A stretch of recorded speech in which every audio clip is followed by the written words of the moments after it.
During the rainy season on the southern Philippines island of Mindanao, storms are foreshadowed by flashes of lightning in the distance, visible above the treetops. When the rain finally comes, it is a vicious, torrential downpour, which ends as abruptly as it begins. While the rains come and go, the flow of wounded into a military hospital in the north of the island does not. Just as 2 ambulances pull into the hospital at Camp Evangelista in Cagayan de Oro, the skies once again open up, muddying the dirt courtyard. They discharge yet another 10 soldiers, wounded, and what is becoming a bloody, protracted insurgency by ISIS-affiliated militants. Lieutenant Colonel Jonna Dalaguit, the facility's chief medical officer, looks exhausted from the constant stream of broken men who are ferried into her hospital, brought in displaying the wounds of war, bullet wounds, blast wounds, fractures. She tells CNN, "We have admitted around 330 casualties since day 2 of this crisis. It's the worst count she's ever seen. It's been like this for a month, since ISIS-aligned fighters stormed the northern Mindanao city of Marawi, capturing key government buildings and setting fire to churches and schools." In the weeks that followed, the Armed Forces of the Philippines, AFP, have slowly clawed back territory in the city, but a stubborn remnant of around 100 fighters clings to a handful of inner-city neighborhoods, despite a sustained, and some argue indiscriminate, campaign of government airstrikes reducing much of the city to rubble. The siege, which appears to have taken authorities by surprise, has come at a high human cost. ISIS has killed at least 66 Philippine soldiers and wounded hundreds more since the conflict began. It's the highest military death toll in recent Philippines history. It's so overcrowded at Camp Evangelista that around 30 soldiers, who aren't in critical condition, lie in camp beds in an open-air hallway. From here they watch their comrades, bloodied and broken, rushed in from the battle. The troops occupying the beds here, and throughout the wards, bring back stories from the front. One, who cannot be named for military reasons, painfully levers himself up, to prop himself against the side of his hospital bed. He lowers his sweatpants to show the stained bandages which cover much of the back of his thighs. He was on the battlefield earlier this month, clearing buildings in the city with his team. His point man's weapon jammed, he said, and when he went to help him clear it, he was struck by an eye. "I saw the ignition for a split second and turned," he said. "The armored vest protected me but not my legs." He suffered extensive burns in the attack. His teammate was also wounded. Another bomb went off when the recovery team went in to extract them. He was one of the relatively lucky ones. He says 4 members of his unit, his friends, have died in the past month, and he saw civilian bodies on the streets when the army first went in to take back the city. The militants this time are much more organized and wiser than in previous encounters, he says. They've learned urban combat tactics honed in ISIS-held territory in the Middle East, he says. They're using tactics from Iraq and Syria now, EDS, RPGs. The minarets of the city's mosques, not too long ago used by imams to call the faithful to prayer, now serve as deadly ISIS sniper nests.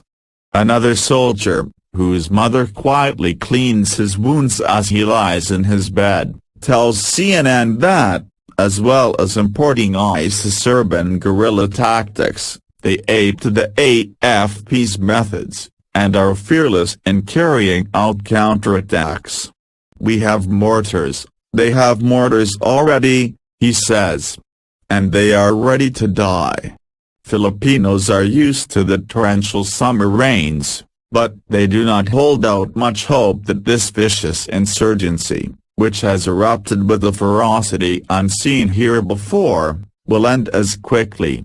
Like the low thunder that precedes Mindanao's downpours, there have been rumblings of Islamist uprisings on the island for some time. Armed extremist groups have been in Mindanao, the only part of the Philippines archipelago with a sizable Muslim population, since at least the 1970s. Over time, disagreements and regional factionalism took hold, and individual groups have separately carried out bombings, kidnappings and other atrocities with little central organization, mostly in areas of the autonomous region in Muslim Mindanao, a collection of Muslim-majority provinces and cities in the region. It was only with the rise of Inilan Hapailan, a commander in the Abu Sayyaf group of Basilan, an island in the south, that some form of reconciliation came about.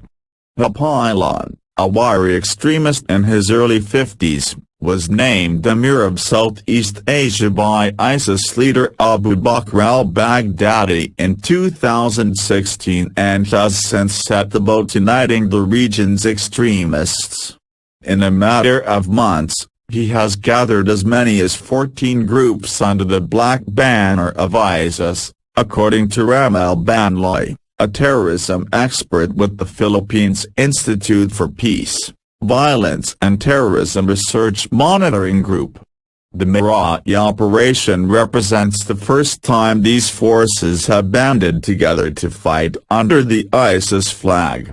"I don't think we've ever seen an alliance like this that has shown the military capacity to take over a city, or to mount an operation that has anything approaching the complexity of this one," Sidney Jones, the Indonesia-based director of the Institute for Policy and Analysis of Conflict, told CNN. She says the difference lies in the appeal of the ISIS ideology, the fact that these very disparate groups subscribe to and have been attracted by the idea of a single Islamic state for the entire world. Mindanao is under martial law, and the closer to the epicenter of the violence, the stricter the controls are. At a checkpoint on a road into Iligan City, around 40 kilometers, 25 miles, from Marawi, civilians on foot and on public transport line up to pass into the city cordon. Many of the thousands who pass through each day are former residents of the stricken city, and the checkpoints are another daily reminder of their hometown's perilous situation.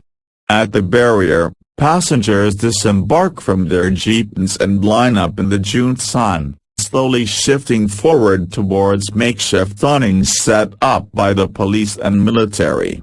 There, they are treated brusquely by troops on edge and fearful of bombings or other attacks. After waiting their turn, they display their ID cards and move on.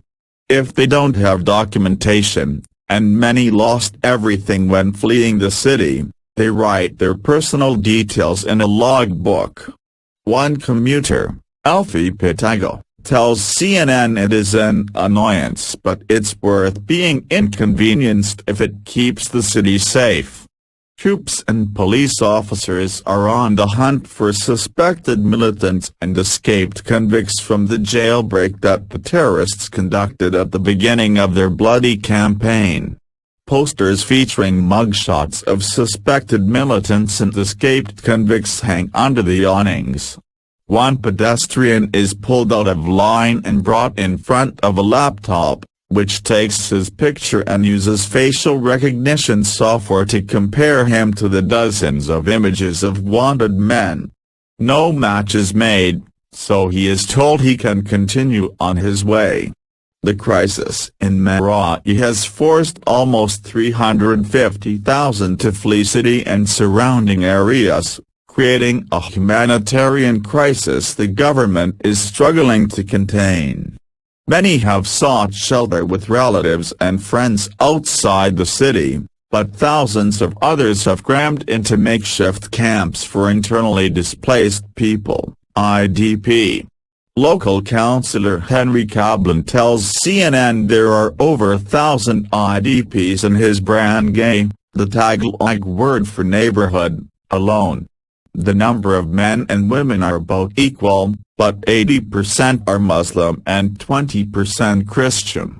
Ahead of a visit by Philippines President Rodrigo Duterte to one such camp, at the National School of Fisheries in Barangay Baruan in nearby Ligan, a young mother sat on a thin rug, clutching her newborn.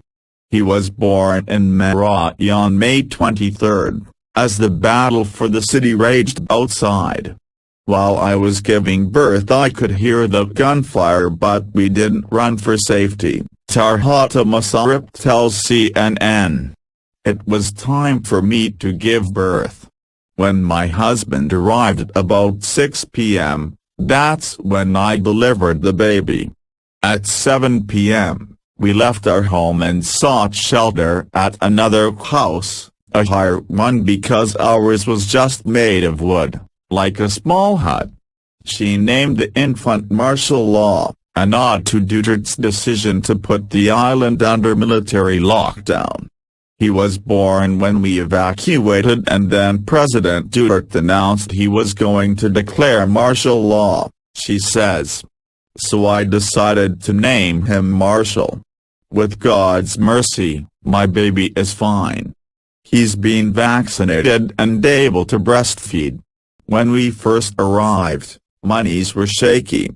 I've been able to recover. At another IDP center across town in Barangay Maria Cristina, Makarimber tells CNN she fled Marawi on foot 3 days after fighting began. The 55-year-old Muslim woman was on her way out of the city when she encountered a truck full of ISIS-aligned militants.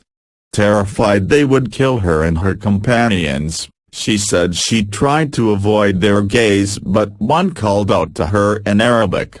Having previously worked in Saudi Arabia, she understood that he was trying to reassure her.